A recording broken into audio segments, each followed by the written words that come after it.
everybody. I'm Candid Stanisci of Leaf Talk and more, for that matter. Welcome to the Spanglish Sports World Network on Zingo TV, channel 250. Please remember to download the Zingo TV app at the respective app stores for iOS and Android devices. While you download, make sure you rate and leave a comment. Both apps are absolutely free. Zingo TV is available on Google Chromecast, Amazon Fire, Fire TV sticks, Roku sticks, and also on all smart TVs 2016 forward.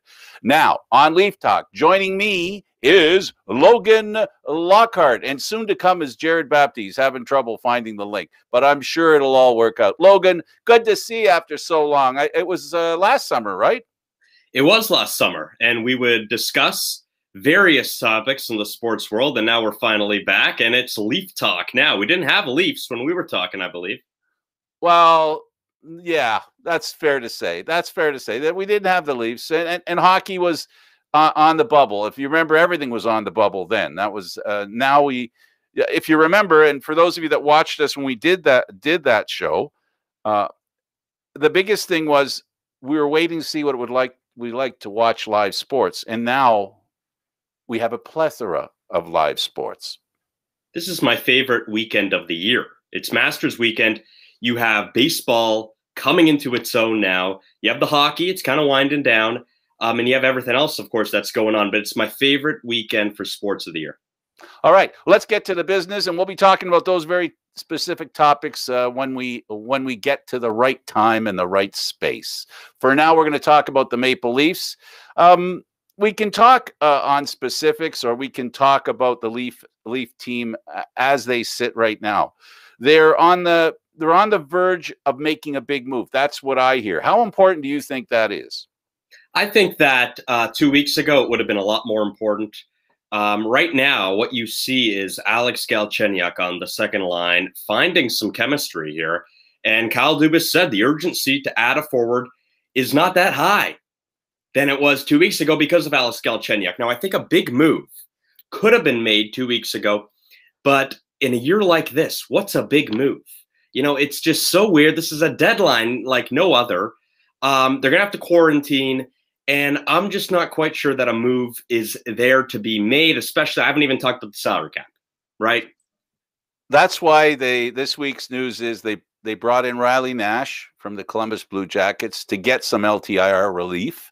And soon after, or soon before, almost simultaneously, they put Anderson, their goaltender, on LTIR. Now, putting them on that means that you have some cap space, especially because of Anderson. I'm not going to get into I don't know. You want to get into the details of that stuff? I'll lose people because I don't even really understand it. What it essentially means is because he's injured, Anderson, that contract money, they don't have to include in the cap. They could bring somebody in. And when the playoffs start, this is the fun part, Logan, you don't have to worry about the cap. The cap is irrelevant once we hit the playoffs, which is subject to some manipulation, if you think about it. I mean, you can get into that. You can make moves. Someone who's injured, oh, they're coming back when? Oh, we didn't realize, right? And now the cap's irrelevant. So it does help a lot of teams.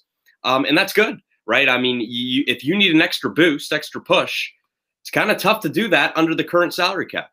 Well, especially if the presumption is, you know, all things being equal, the really good teams are very close to hugging the top of the cap. So this kind of relief is very important. Not many of the good teams have really a lot of cap space.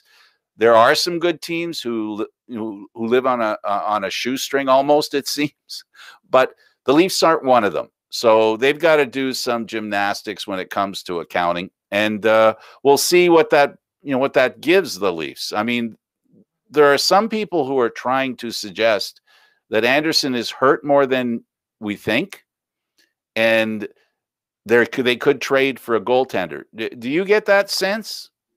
No, I don't get that sense at all. And I know there can be a lot of theories bouncing around. The point is that when Jack Campbell is healthy, and that's the key for this season, we've understood that this is the Jack Campbell show now. This is not even a discussion in Toronto anymore. This is now a discussion across the hockey world. It is Jack Campbell. If he's healthy and he has his injury problems, we know that. So look, I don't think they're going to bring in a goaltender. I think Jack Campbell's the guy. You can bring in depth. Remember, they did lose Aaron Dell early in the season on waivers. He was supposed to be kind of the guy who's going to provide some depth behind Hutchinson as well. And now depth has suddenly been lost and injuries are piling up. It's never a bad idea to add a goaltender, though. Never. Now, at of course, the salary cap and what are you going to give up? But look at the Riley Nash trade, a conditional seventh. I'm giving away conditional sevenths all day. You're right, if you're going to make a trade. Goaltending, though, you make a good point. We know how the playoffs work. I think last summer we were talking about how to build a great playoff team. Right. And you do need to kind of build from the back end. And if the Leafs are concerned about their depth, because let's face it, there's some guys with injury concerns here, then they're going to do it. The biggest thing that every team depends on, and that is, with goaltenders, it's about capturing lightning in a bottle. A goaltender can go from being GOAT to hero very quickly if he gets on a roll. And that's the hope I think the Leafs have with a guy like Anderson, even if he is hurt till then and he comes back and he gets on a roll. If not him, Campbell staying healthy, yeah, that would be something to see, because this guy, well, he's so loved by his teammates. I mean, this is a guy who was drafted in the first round. Yep. And, not often goaltenders are drafted in the first round. That tells you, how well he did as a junior or college player. So now here he is with the Leafs, and he's got a chance finally, 11 years, 12 years down the road, to be a number one goaltender. Late bloomer. We've seen it before. He was one of the top goalie prospects really in the history of the draft, if you think about it. He was with USA. We saw him in the World Juniors. He was lights out in the World Juniors. The U.S. won gold medal. And with Jack Campbell, when the Stars took him, I believe it was 10th or 11th overall. Absolutely. He is the franchise goaltender. And what I've learned now is that injuries have been part of his career. And it may have dawned over our heads. And we might have just thought, hey, he's not that great of a goaltender. Turns out when he's been on the ice, he's pretty good. He's pretty good. And now he's getting a chance. And in a year like this, he's really getting a chance, okay? Because not all your normal starters are going to be on the same page like Frederik Andersen. Jack Campbell has taken this and run. There's been injury concerns, but right now, he's the starting goaltender. The thing about this season and about the pandemic season, if you will, the schedule is very condensed. And even in a regular schedule, you need a backup to spell off the starting goaltender. The problem is this guy is being asked to play a lot of hockey. Even if Anderson was healthy, he'd be playing a lot more. Maybe not 2-3 years ago when the Leafs felt, well, let's play Anderson right into the ground. He's pretty dependable. He's pretty solid. He's pretty strong. He can bounce back. We learned that even Freddie Anderson can't play every game. So now we're in a situation in a very tight schedule where you got to have two goaltenders. And you brought up the point beautifully. Imagine they lost a fourth or a fifth string goaltender, and that impacted their goalie depth because they have to go to the third one now, as you would, let's say, in a normal year, you go to your second one. So, yeah, goaltending is a big concern in the National Hockey League. And having a tandem that's really good, is important. And now we're even talking about a third goaltender. And in the Toronto's case, Hutchinson has been warm and cold. His last game, if we can talk about this week, they had 3 games this week. They won twice against Calgary. They beat Montreal as well. They had a good week. If you were to grade the goaltending, obviously, 10 straight, that's something amazing. So that goes without saying with Jack Campbell. But Hutchinson also played well. He kept his team in that game, and they were able to win because of his good, steady goaltending. Absolutely, we should not overlook Michael Hutchinson, and he does get overlooked sometimes, especially in a year when the guy sitting next to you is as hot as they come. He hasn't lost a game. It's kind of tough to play well because if you lose, you don't look good because the other guy doesn't lose. So your counterpart on the same team is looking brilliant, which means that you have to play double what you usually do. And Hutchinson, you know what? Good for him. He's gone in, and every time he's gotten the chance, he's hung in there. Has he looked brilliant every game that he's stepped into this season? No. As of late, I think that the team in front of him feels pretty confident, and that's all you can ask of goaltending. Does the team in front of you feel confident when you're in the net? With Jack Campbell, they feel 100% confident. That's obvious. We know it. And they want to play for him. They play hard for him. They're there for him, and that's great. That's fantastic. So they beat Calgary twice, and this week we'll talk about this coming week in the next segment. But right now they beat Calgary twice. Now the great teams, the good teams, the teams that finish first overall or close to that are the teams that just don't beat the better teams. They also beat the bad teams consistently. And this is something the Leafs couldn't do for a few years. You and I had these conversations back in the day when the Leafs would beat a big team and then lose to teams that they should have beat. Isn't that really the hallmark for them showing an advancement in their, in their game? That's Exhibit A, and it's going to be tonight. It's Ottawa, and Ottawa, they're not just a weaker team in this division. They're a team that's had the Leafs number. Absolutely. Right? So this is a huge test. At this point, I got to be honest with you. I'm kind of looking towards the playoffs now when it comes to the Leafs. I've seen enough with them matching up against these teams in the North Division. Winnipeg, I got to see a couple more games. But with Ottawa, they're a team that if you're the Leafs, you got to beat them now. Enough is enough. No fooling around, because when the Sens play the Leafs, I don't know what it is. They're motivated. Who knows? The point is that ex-Leafs, ex-coach the Leafs. They got some motivation. They have the motivation. Look, at the end of the day, you got to beat Ottawa. I think you were referring to Calgary. Calgary's not playing well. The Leafs took care of business. Right. Now it's Ottawa. And Ottawa's beat the Leafs. I think they beat the Leafs more than they beat maybe any other team that they played. Absolutely. So the other thing to talk about, looking back at the week, is the other good sign, and this is like, good news, bad news, but it's good news because the bad news isn't really bad, or it doesn't affect the team, and that is the power play. They have been motoring along with a terrible power play. We're talking no goals in like 12 games. They just got one in the last, they have not had a very good power play. Imagine if this team could actually get a power play together, something they were well known for back in the day. They were known for it really early in the season. And that's optimism. It's optimism. It means that it is in this group. It's not completely lost on them. Have they struggled with the man advantage? Yeah, but I think they're winning. And the point is if you're not taking penalties yourself, that's it. You're good. Don't worry about what you're doing with the man advantage. The Leafs are producing right now. They're finding ways to win games. And with the power play, it used to be #1 in the league, and now it's 10th or in that range. That's fine. Get it together for the playoffs.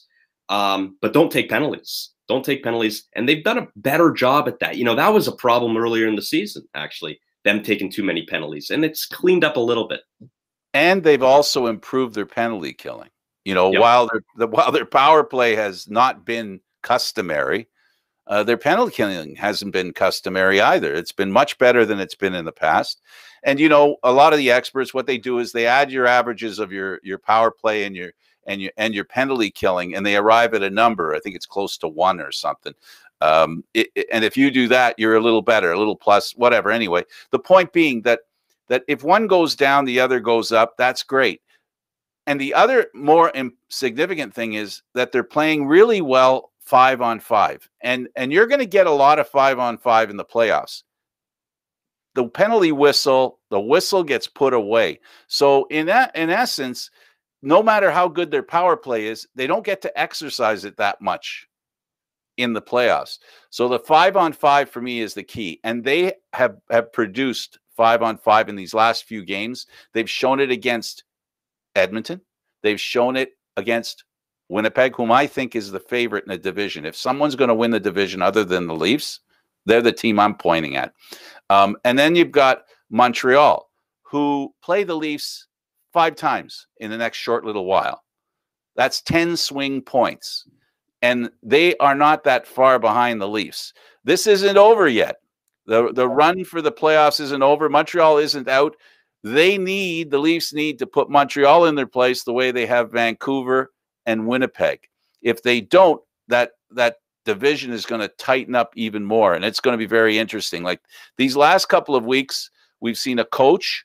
Well, let me let you talk about Montreal and Toronto and how you see them.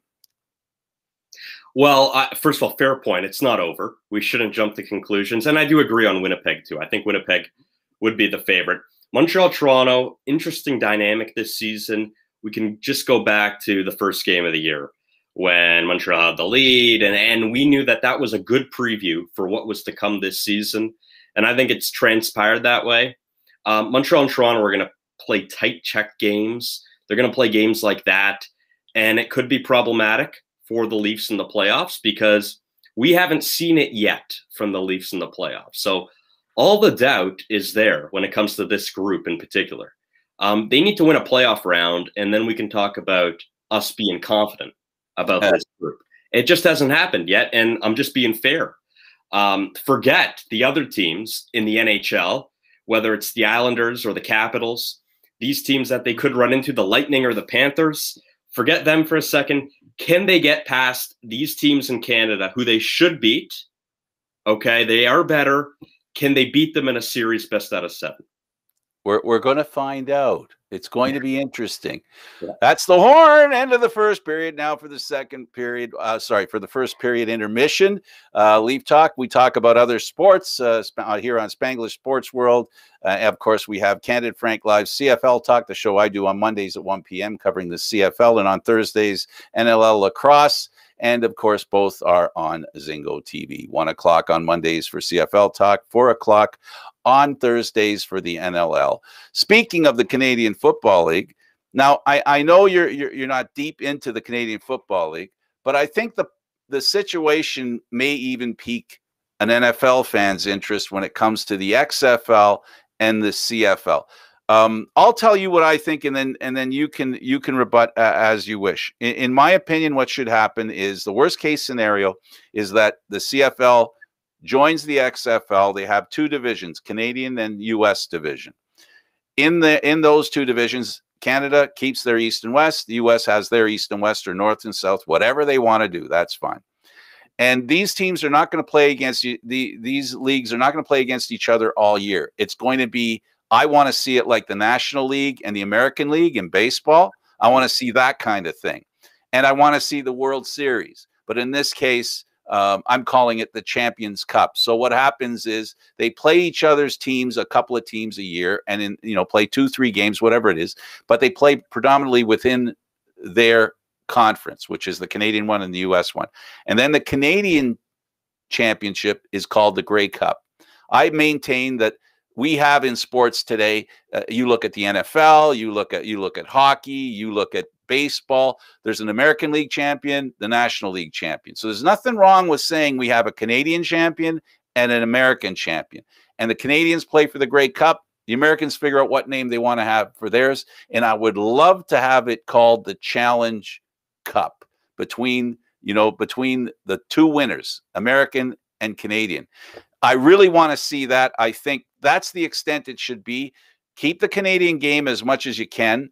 But if you don't, I don't think that's the most important thing. I think the most important thing when it comes to the Canadian Football League, I believe in the fans, the tradition of them going to the games and watching Canadian teams play each other, figure out who's the best Canadian team. The bonus is you have another game to play, another championship to play for, which is great. So the rivalries, you don't hurt the Canadian rivalries that have been built over a century and more. And the rules, as far as the rules are concerned, I've come to the conclusion that worst comes to worst, 4 downs, lose a lot of rules, even the Rouge. The Canadian content, for me, the easiest thing to do with the Canadian content is if you double the league, then you divide in half how many Canadian players you have to have on each team. So instead of having 7, you have 3 or 4. But all the teams have 3 or 4. And if you have 10 teams in the XFL division and 10 in the CFL division, we're employing the same amount of Canadian players.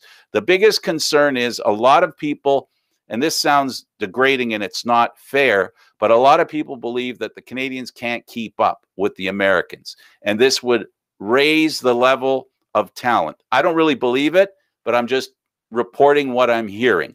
So that's my view.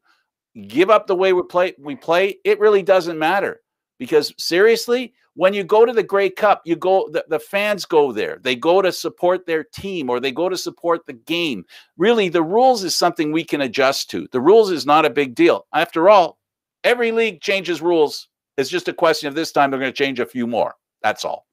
That's my take on the situation.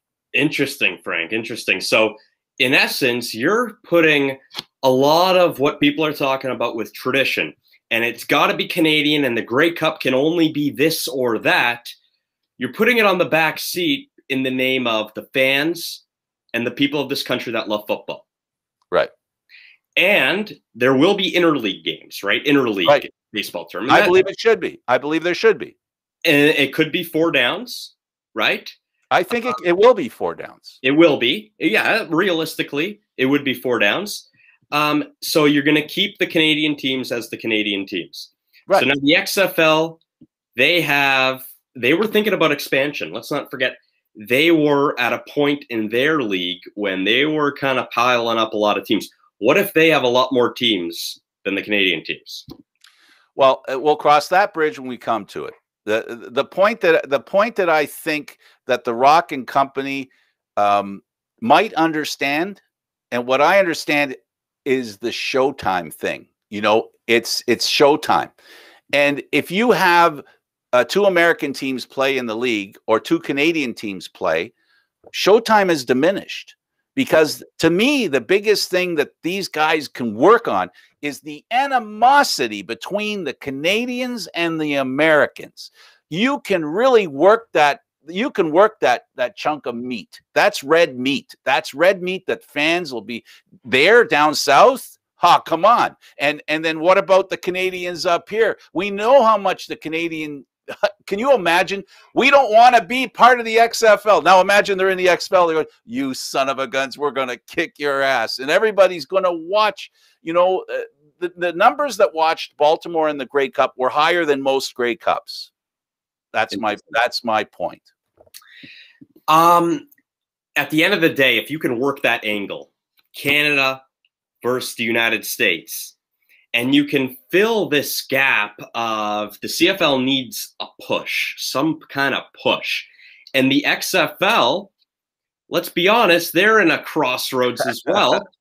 They're not a home run kind of league. I don't know what to think of the XFL just yet. I need to see more of that. No one loses here. Nobody. You could make the argument that a lot of Canadian football fans may say this is a loss because we're giving up, in a sense. Do you get that sense from a lot of people? I get it from a lot of people, but I also, I intentionally posted something, and I got dozens of responses because of what I posted. I posted basically something similar to what I just said. And the general consensus is, I don't want our game to change. I realize our game needs to change. I realize we don't have the money to move on.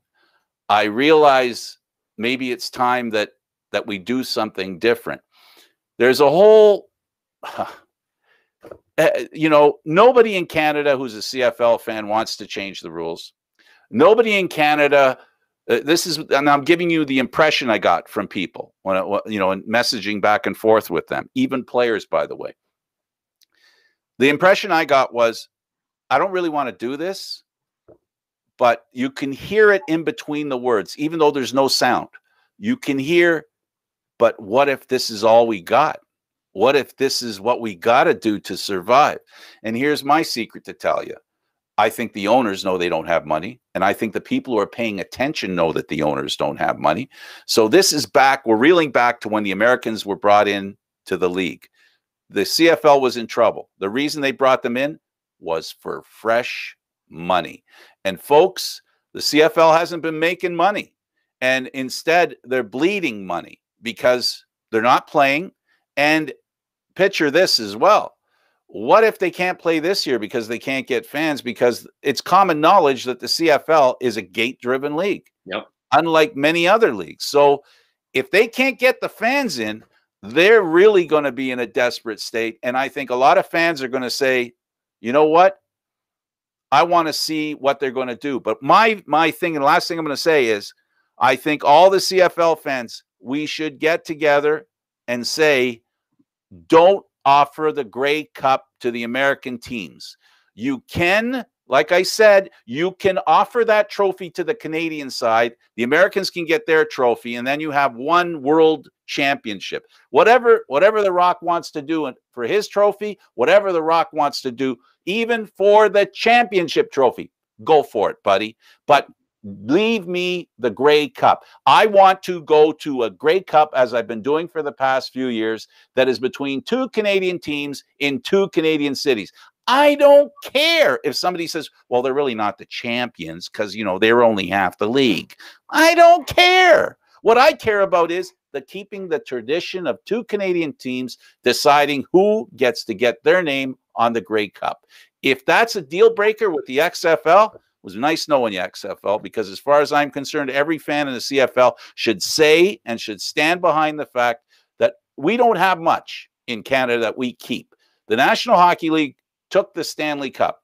28 years since a Canadian team's name was on that Stanley Cup. Last I remember, that was a Canadian trophy.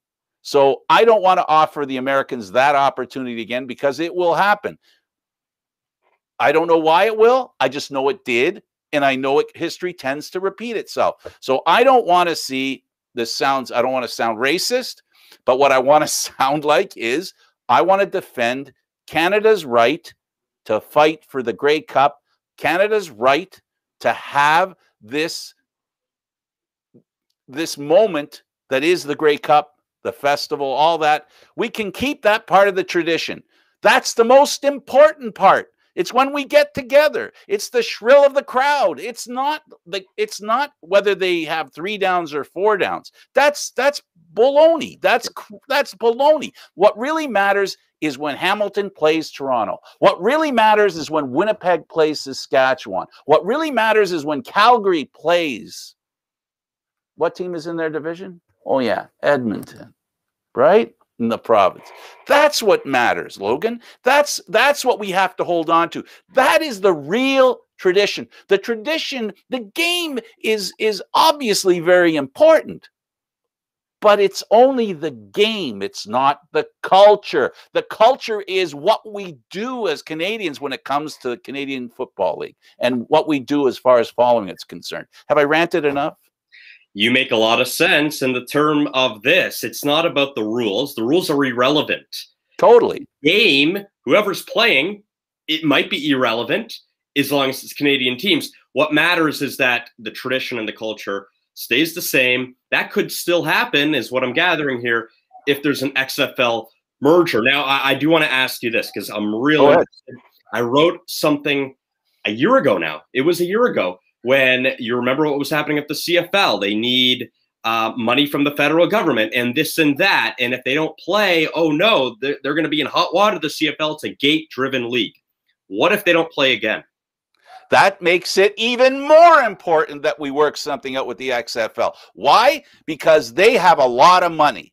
Mm-hmm. And what they don't have, what The Rock doesn't have, forget about his acting career, forget about his wrestling career. He can't bring none of that helps with this project. But what does help is his experience in knowing that you got to create something and you got to create excitement. And he needs it. The XFL on its own cannot create the excitement. They're a failure league twice. If you count this time as a they were, failure to start. You know what I'm saying? Mm-hmm. It's just so what we have to do as the Canadian football. When I say we, I mean as a Canadian, what we say to them and what I want Ambrosie and the owners to say, I don't want them to sell us short. What I want them to say to them is, okay, look, we've been playing for 100 and something years. So we've been around for a little while. What have you done? Well, we got money. There you go. Yep. All right. So that's the combination. They got the money. The CFL has their tradition. The CFL has something going on. And I truly believe, I think the Americans will love playing against the Canadian teams. I still cannot forget Baltimore, 40,000 people the first year. The popularity, they lost the NFL team. They loved the Canadian Football League. It scared the crap out of the American NFL. And I think, I'm not sure, but I think The Rock has a memory about that. I think The Rock was around in the world about that. If you remember, he was with the WWE. And if you remember, the previous owner of the XFL might have had a little relationship with him. So lessons were learned. Don't kid yourself. We got something to sell, and we're the sellers in this. The Canadian Football League and the fans, we're the sellers in this. They're the buyers. We got something they want. Don't underestimate it. To answer your question. Yep, money, money, money. They got the money, and there you go. And when you say got the need, when you got a need, right? There's a want and a need, and there's demand here. There's definitely demand. I know a lot of people in the United States who are very familiar with the CFL. It's on in the summer. When there's not football on, it's CFL. You know what I mean? So when you're in a situation where you have people, and there's so many people who love football, not just in this country and that country, that is right there for you. Now, are you talking about summer football here? Same schedule. The Grey Cup will be played in November, right? Same schedule. In my knowledge, my experience tells me there's a good chance that could change a little. I believe that there could be as much as 3 to 4 weeks ahead of what we're accustomed to, but not much more, because we Canadians love our hockey, right? And we can't have the CFL in the middle of even when the Canadian teams, we talked about the Canadian teams not winning the Stanley Cup. We actually care even when their teams aren't Canadian. But anyway, the point is that part of the schedule, they might move it. It's been a desire of a lot of CFL teams, especially out there in the West, that would like to start the season a little sooner, just to get the weather being a little more cooperative. Well, I'm going to let you conclude this conversation, because we've gone over. We're going to have to make up some time. We might have to steal some time from one of the other intermission. But wind up your thoughts. Well, for me, when I first heard this, it was incredibly fascinating. I think that anytime there's mergers in any sense, it's interesting in sports. And I think anyone who's interested in football is interested. Even people who just watch NFL, they don't even know what the CFL is. They don't even care what the XFL is doing, or it doesn't even matter to them.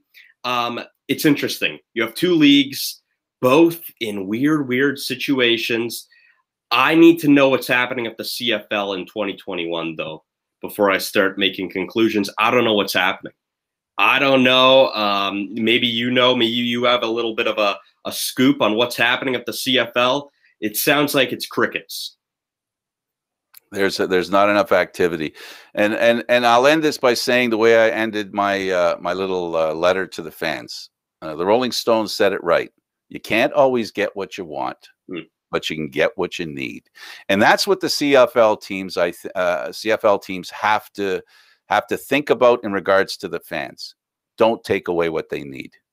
You can take what they want, but don't take what they need. And what they need is to get all dressed up and continue the tradition of hating the Argos. Argos suck. The Gophers got to go. The Banjo Bowl, all this stuff. We got to keep that. It means too much to too many Canadians. So we have to prioritize, Logan. That's all my point is. I don't want to give up any part of the game. Don't get me wrong. But there may have to be a compromise. And I just would rather compromise the game, which to me doesn't affect the fans. And in honesty, it only, in their minds, I said we would stop, so I'll stop. This is my passionate moment when it comes to the Canadian Football League. This is all about the Leafs. And of course, let's move on to this week with the Maple Leafs. They are a team on the move. And this week, how important is playing well this week for the Toronto Maple Leafs? I think that this is the final week where you can kind of make your determinations about where this team is going to be when we go into May. Look, at the end of the day, we know that this team is a playoff team, That's done. We know that. What we don't know is how they match up against teams in the East Division and other divisions in the NHL. We won't know that for a very long time. But our job, maybe, is to speculate. And a week like this is important because it just gives us more information about what we know of this team. This week is also the trade deadline week, which is very significant. Absolutely. So this is a significant week, and you want to play well. And you know, to your point earlier where you're talking about what I inferred it, okay? You didn't say it, but it was an inference, I think, or it was just me reading your mind, that a signal it wasn't sending. This week, unlike any of the other weeks this week, this year in this season, they're playing 4 different teams: Ottawa, Montreal, Calgary, and Winnipeg. So this is more of a typical NHL season. But what this also means, they're going to get a good idea of how their team is built. And at the same time that they got to make a decision, they're going to be playing some teams that are of interest. How they play against Ottawa is going to be key, but how they play against Montreal is going to be a concern. And then you've got a team like Calgary, and I think the trade deadline is before they play Winnipeg or on the same day. Sorry, I don't remember, but anyway, then they've got Winnipeg. So we're gonna go around the horn this time, as they say in baseball. Around the horn, something that hasn't happened all year. It's fitting that it happens when baseball's just getting kicked up. Absolutely. Winnipeg's intriguing, aren't they? Yes. They're a team that played really well when they were in Toronto. A large part was due to Connor Hellebuck, but still, for road games, strictly road games, those were great performances. And Winnipeg's a concern for Toronto, I believe. I know Toronto went in there and looked pretty good, won a couple games in Winnipeg. But the point is that when Winnipeg was here in Toronto, it was a different story. Here's the difference. Jack Campbell now, he's going to match up against Connor Hellebuck. And how will that play out? Hellebuck seems to play really well against the Leafs. And they're buddies, and they're good friends. And the challenge is there, you know, and Campbell is the kind of guy that, you know, is getting a chance. You know full well in life, right? Everybody's looking for that opportunity. You know, it isn't just about working hard. We had this conversation about career talk, right? Mm-hmm. Everybody's looking for an opportunity. So the idea is you got to play hard, be ready for the opportunity. Be ready for the opportunity. You never know when it's going to come. Well, I think Jack Campbell has been trying to be ready for the opportunity for a few years. If you remember, the #1 goalie in LA wasn't playing well. Jack Campbell moved in and did a really good job. And then, like you said, he got injured, and then that ended up a deceleration of his career. So now he's got another chance. And again, injuries are a concern. But Hellebuck, the Leafs are starting to figure, I think they're starting to figure him out. The last couple of games, he hasn't looked as dominant as we know he is. You know, there just might have been an off night for him. But I think the Leafs can handle him if they get decent goaltending back in their end. And by decent, I mean good. Yeah, well, they're going to need it. They're going to need it. How many times over the last few years did we talk about the MVP of this team being Frederik Andersen? So clearly, the goaltending matters on this team. This isn't the Austin Matthews show completely. It is, but you need good goaltending. Hellebuck and Campbell, like you said, 2 Michigan guys. They are friends. And that's going to be a matchup I think that state will be very interested in, as will I. Absolutely. And I will too. It's always great to see, you know, that kind of story come out, you know, when a hard luck story turns into a Cinderella story. Yeah. And you know, it's a great storyline. How well that storyline will play down the road, goodness knows. We see them all the time. I always have believed, and I will continue to believe, that a goaltender, lightning in a bottle, once they get on a roll, once their confidence is there, once it's cemented, they can ride. A team can ride them to the Stanley Cup. I think we saw something like that in St. Louis a couple of years ago, right? So, you know, and it ain't a surprise. It's very possible, and history is littered with goaltenders that have. Montreal Canadiens have like a half dozen goaltenders, rookies, guys that came out of nowhere, and all of a sudden, you know, Steve Penny, even, do you know who he is? You know, he won a Stanley Cup with the Montreal Canadiens, and nobody knew who he was the year before or 2 years later. So you know, it happens with goaltenders. That's Campbell sits on that really well. Another thing I wanted to talk about is the Leafs have been very lucky with COVID. They've been touched a little bit. Nylander. How much concern is there? I wouldn't be too concerned if it's only one player. What we're seeing in Vancouver right now is scary. It's scary. And you know what? That's the concern, of course. When it's one player in Toronto, I mean, that happens all around the league, right? The Leafs, like you said, they've been really, really lucky of COVID. It really hasn't hit them. It's hit a lot of teams. The NHL releases the COVID list every day, and there's guys on the list throughout the league, right? We just haven't seen many from the Leafs. And this is really the first interaction that Leafs Nation can have with a player going on the COVID list. So I don't think it's a big concern. But when there's a team in the country who can't play, and the next time they're scheduled to play is actually against the Leafs, that's the Vancouver Canucks, that is scary. And that's a concern. And that's a whole nother story. Hockey's secondary when that is going on. Let's run through the North Division. It's a tradition that the trade deadline's coming, and you know, it looks like Ottawa's going to be a seller again. Yeah, they've got a few assets that teams want. Montreal, they're shopping. They have a little bit of cap space that has been created with some moves and injuries. Calgary, are they a seller? You know, they have a couple of guys that they've been riding for a while, you know, central to their team that have not been playing well and have not succeeded in the playoffs. I'll start with those three teams. What do you think of those three teams and their situations? I'll start with Calgary just because I'm intrigued by Daryl Sutter. I love the hire when they brought him in. And I think there's a lot of question marks about whether he likes this roster. You know, Daryl Sutter, he knows what he wants. He's going to weed out, as I've heard many people who are close to Daryl Sutter say, he's going to weed out the frauds, and they're going to find a new direction and kind of a new vibe next year. We don't know if that's the case in Calgary right now. So I wouldn't categorize the Flames as buyers or sellers. I would say they're whatever Daryl Sutter wants going into next year, because this year is kind of looking like a write-off now for the Flames, unless they completely run the table, which that's the scenario they're in. They're going to almost have to win every game. Too difficult now. The uncertainty with Vancouver, if those games are ever going to be made up. So Calgary, I think you kind of got to put the season behind you. But now at the trade deadline, you're bringing in guys who Daryl Sutter believes we can go into next year and be a much, much improved team.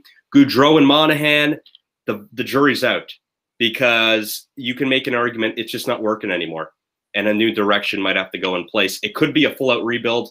I would probably guess a retool. That will depend. I think, you know, Calgary has not made really good moves. They've made moves that look good. Like they bought Markstrom in, one of the best goalies in the National Hockey League. Didn't work for them. Not that he's terrible or anything, but he's not as good as they thought he could be.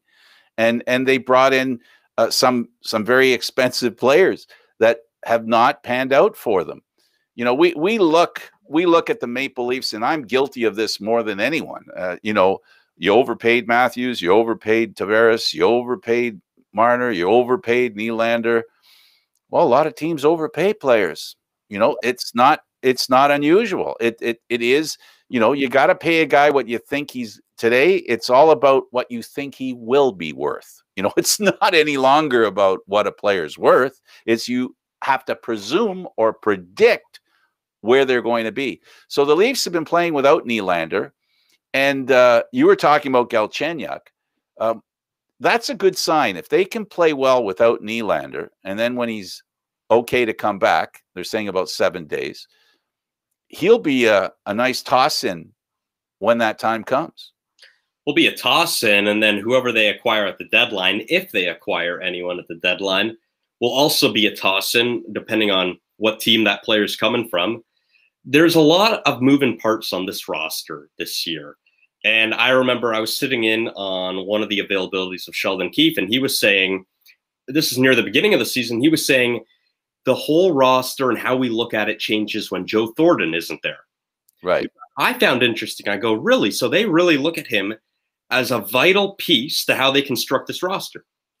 There's a lot of moving parts depending on who's in and who's out. And I think that Keefe has a lot of flexibility here with the line combinations. I think that's the strength of the Leafs this year. It's depth. They lost Boyd and VC to Vancouver off waivers. That hurt it a bit. But still, that's the greatness of depth. When you lose a couple of guys, you still have depth. Well, when you're spending a lot of money on your first 4 players, your fourth liners have to be players that are playing for $1 million or less. Yeah. And $1 million's high, right? So they have a dearth of that kind of talent. So losing 2 of them, the only thing when it comes to losing players like that, what I do remember, and one of the things that I always makes me feel good about the playoffs are for those players that don't have the reputation, who all of a sudden in a matter of 10, 12 games, they create a history for themselves no one would have predicted. And VC's one of those guys. Boyd's another one of those guys. There's guys like that who are mid-league players who are just trying to carve out a career. And then something happens in the playoffs. They get into a spot, whether it be whatever line, because you and I both know there really isn't that much difference between the third and fourth line today. No. So you get the right guys. Well, we look at the old guy there from Ottawa. That's the senior citizen on this team who's breaking records left and right. And, it's quite possible that one of those players is going to be a hero, like every other playoff has shown. So that's why those guys are important to have around, because the more you have, the more chance there is that one of them will, pop up. Your hero's not always going to be Austin Matthews. It's not be Mitch Marner. It could be a guy like Galchenyuk. It could be. Could be.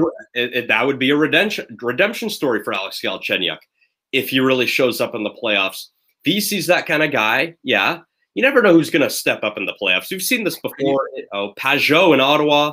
Absolutely. Years back. And there's a lot of guys in Canada like that. I look at Josh Lebo, who Calgary has now, who used to play for the Leafs. And I always thought that if he got his chance in the playoffs, he would be a guy that would make an impact. And I just had a feeling about it. I have no information here, just off a hunch. He's a guy. Well, yeah, because you're driving down the main street of good fortune for a player who, given an opportunity, will excel. And I look at Mikheyev as one of those guys. Yeah. The reason I look at him that way is because this guy's been a hard luck story for hitting the net. He has had multiple opportunities. Can you imagine if his shooting percentage goes up maybe 10 points? What happens? You know what? And shorthanded too. Exactly. The Leafs have had so many chances shorthanded that I don't know that there's a team in hockey. I mean, Boston gets a lot of chances shorthanded. They capitalize. The Leafs have so many chances when they're down a man, and Mikheyev's been all over it. I mean, he'll probably get a chance tonight on the penalty kill. Absolutely. Let's move on to the intermission, and we talk about our news to help promote our news talk show that Aaron William Freeland and I do. Aaron's away today because he's recovering from an appendicitis attack. They took out his appendix. I know he's doing well because he said he couldn't do this show, but he would be able to come back on Monday, the news talk show.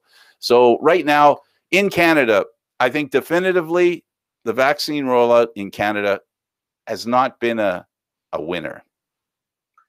Not a winner. We're in a time in the world right now where everything is up in the air and we can make all the projections we want. Has it been a winner though? No, if you're going to describe it that way, not a winner. No way. Not at all. I'm a diabetic and I'm getting my first jab on May 4th. My second will be on August 24th. And I meet a lot of the concerns that supposedly they have for people like me. So, but I'm okay. I feel healthy and I am fortunate. I live in a small town and I can stay away from people. And that's the way we survive today. I know a lot of people complain about, businesses being closed. I'm complaining about the lockout. It's terrible. Lockdown, sorry. Which is a lot like a lockout. So, the lockdown is murder. It's just terrible. But you know what? People are dying in hospitals. Our hospitals are full. And the only guiding principle people should have in their head, and ram it in your head, folks, when the hospitals are full, it's time for us to slow down. It's as simple as that. And if we can argue about, are people doing their best to stay out of the hospital? Are they doing their best to help other people stay out of the hospital? We can debate that till the cows come home. I don't need to debate that. I like to focus on its problem solving. If there's a problem in the hospitals, you got no choice. You got to do something. Now, once this is all over and election time comes around, then it's going to be a different story. Then we're going to see all the carving that goes on in politics, and the blame game will be running full tilt boogie. So, you know, until then, you know, it is what it is. We talked about BC and the hockey team heavily. The pandemic is a big problem. The United States have got their stuff together. Their rollout is working out really well. In fact, they have vaccines and are looking for people to give them to in the United States, which I, as a Canadian, am envious. George, what about the George Floyd trial? A little bit. This is a horrible story. We were there last summer talking about this, and now it appears that it's starting to wind to close. There are 3 charges. And the good news for the people that want to see the policeman pay a price, the ex-policeman pay a price, there's a good chance he will on one of the charges. On behalf of the police who feel under attack, I don't think anybody should blanketly accuse police of being like Chauvin. 99.99% of the police forces in the world, they do a good job. And the thing that we have to remember is they strap on a gun not to use it. They also strap on a gun and they're heading towards people who have them as well. We have seen in these past few months, we've seen the tragedies that police officers suffer. So let's put it in context. Let's hope that the police can, you know, take this hit that might be coming, you know what I'm saying, Logan, and take it, you know, and understand that they're paying a price for guns as well. So, you know, there's a lot of death out there, and we got to figure out how to make it go away. But I just don't have the answers. But I just want to make sure people that somebody says that. I am neither against or for the police. I am neither against people who claim the police are awful or for them. I like to look at each situation individually and turn it around and see what we can learn from the experience. We're so busy not forgiving and going on the attack. Solutions don't come that way, Logan. We've seen it. You know, it's like we haven't seen each other for a while, but all that stuff that started last year when we were there, a lot of sad things have been going on. And I'm looking forward to a better world. And it's just the pandemic has accelerated the terrible nature of life right now. It's well said. It's well said. You're looking at what can come out of this in a positive light. And I think we do a lot more of that. So well said, Frank. We have to. The police have to learn, you know, to accept that some of their own go beyond the line. You know, there are criminals in every aspect of life. You know, there are criminals everywhere. So people who do bad things, even policemen could be there. Real quick, anything else in conclusion? We got a couple of minutes, a minute or two, actually, in conclusion. Thank you for being here, by the way. Thank you for having me, Frank. It's good to be back. And it's also good to talk about everything with you, because when we did that show, we would go through all these sports. And I remember it was always about which sport's going to come back first. And we saw it.